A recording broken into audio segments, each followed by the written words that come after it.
Dito sa third floor, tanaw natin yung uphill climb ng flyover. Yan o. Yung flyover papuntang Baguio Avenue.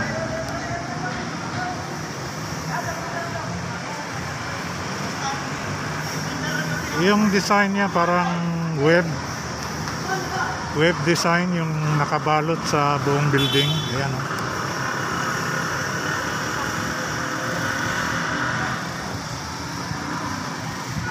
Mga mahigit kalahating bilyon din ang gastos ng building na ito lang.